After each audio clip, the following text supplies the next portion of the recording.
Happy New Year. This is Dr. Osborne. This is the biggest opportunity that you're going to have all year. See, statistically, by now, most New Year's resolutions have been forgotten and broken or given up on or written off. So the opportunity now is to get a second win and go at this in a different way. See, it's time to be honest. What were your goals? What did you want to start or achieve?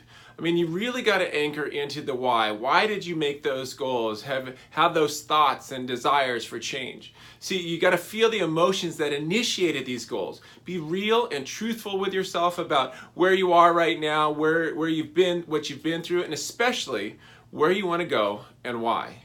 See, what are you ignoring? What have you convinced yourself doesn't matter at all about all this? You know, is it your weight? Is it your fitness? Is it your diet? Is it your sleep? Is it your relationships with your spouse or your family? That irritable disposition or your lack of motivation or your finances even? See, we all make up stories that justify our blind eye to different areas of our life. What are yours? You don't have to tell me or post them on Facebook, but look hard and write them down. List the facts and cut the story, even if it's just for a minute or so to humor me.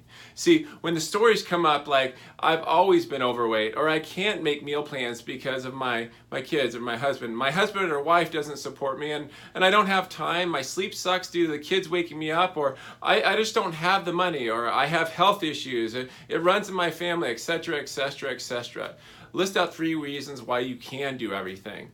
See, and if you can't, just make up some reasons. See, listing out your situation is exactly what it should be. See, these are just facts. Don't fear them. Then come back and look why you have the feelings that it brings. Now list out your goals and your desires. List what they are, how you're going to do things differently to achieve them, and why. And the goals, and especially the goals that include the areas of your life that you've been ignoring with your stories, if not anymore.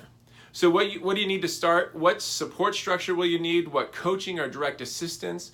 What changes to your schedule or your priorities? Who will you enroll on your team? And just list it out. And if you can't think of any stories, here's some easy ways to uncover some obviously common health stories that we have. Number 1, weigh yourself on a smart scale that actually measures your body fat, your BMI, your water, your muscle mass, your metabolic rate, your visceral fat, and so on and so forth. Number 2, get a blood test, the standardized fasting insulin, testosterone, estrogen, vitamin D, C-reactive protein, or even try to run for a mile and see what your experience is. See, a personal inventory is a powerful thing if we can see past our own stories and be honest with ourselves. It might just be that you need to revive those resolutions, refine those goals, and get into action for what you truly want. I know it was for me. And you got this, my friends. We can do better. And that's why I want to, if you don't have a plan, if you don't have that support structure, if you don't know why you want to do these things and make these changes, what I want to do is I want to encourage you to be at the Resolve Health Accelerator Makeover coming up here. And it's going to be on February 3rd. Make sure you click on the link below, or you can call the office at 408-985-1111. See, this is the reason why we waited a whole extra month, is because pretty much people have already forgotten what their resolutions are, or they've given up on their resolutions. So what I want to encourage you to do is to actually be there. And look at the excuses that you can make for being there, and get rid of them. And find out the story. Do you actually want to be healthy? Or have you become comfortable with the mediocrity of being sick? The choice is yours, my friends. I'll talk to you soon. Happy day.